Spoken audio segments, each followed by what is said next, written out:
Là, tout de suite, nous allons réaliser ce qu'on appelle les veloutés. Alors, les veloutés sont des bases de notre cuisine culinaire dite classique, très souvent associées aux veloutés, donc les soupes, les potages. On va travailler en plus à travers cette technique de base, c'est donc un fond de volaille qui va être lui lié, puis agrémenté très souvent donc, de purée de légumes, et également des fois, si on parle du velouté du Bari, le velouté sera accompagné donc, de semis de choux blancs.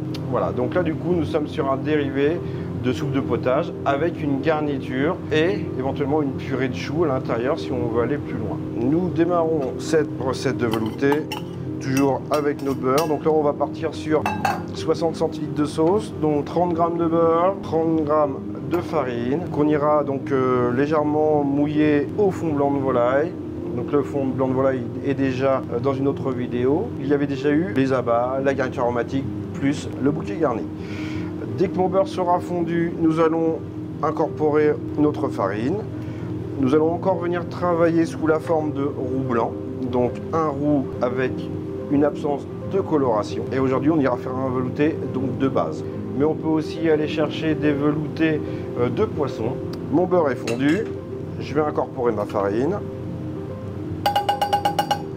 Toujours la même réalisation. Base du roux, autant de beurre que de farine. Ça vous fait comme une pâte au fond de votre sauteuse. Et on va venir délicatement incorporer tout doucement le fond de volaille.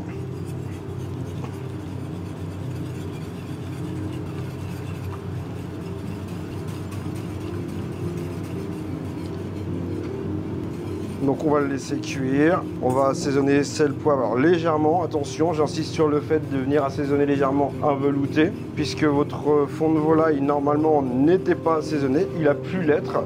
Si on a un fond de volaille déjà assaisonné, je préconise de venir goûter vraiment en fin de préparation. Moi je sais que mon fond de volaille est légèrement salé, je ne vais pas forcément le saler. À l'issue de la recette du velouté, on pourra intervenir avec de la crème pour venir donc justement crémer notre velouté. Donc on remue bien, je vois que ça chauffe assez fort, je baisse. À partir du moment où on met un roux dans une sauce, on fait attention, ça ne demandera qu'à attacher au fond de la ruche, du sautoir ou du récipient dans lequel vous êtes en train de cuire votre velouté. Voilà, on a quelque chose de très lisse. Je vois que mon roux, donc mon liant, est en train d'épaissir mon fond de volaille.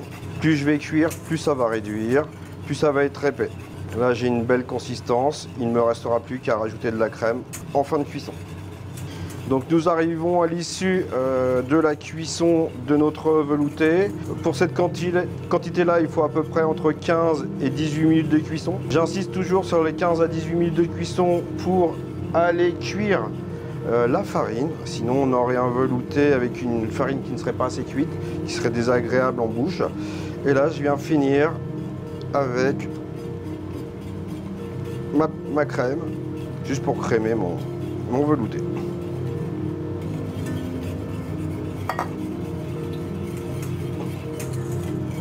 Voilà un velouté bien lisse.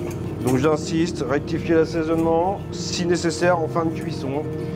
Normalement là, mon fond blanc de volaille était déjà assaisonné, donc toujours bien venir vérifier son assaisonnement en fin de cuisson. Il est salé, il est poivré. Pour moi, on arrête là.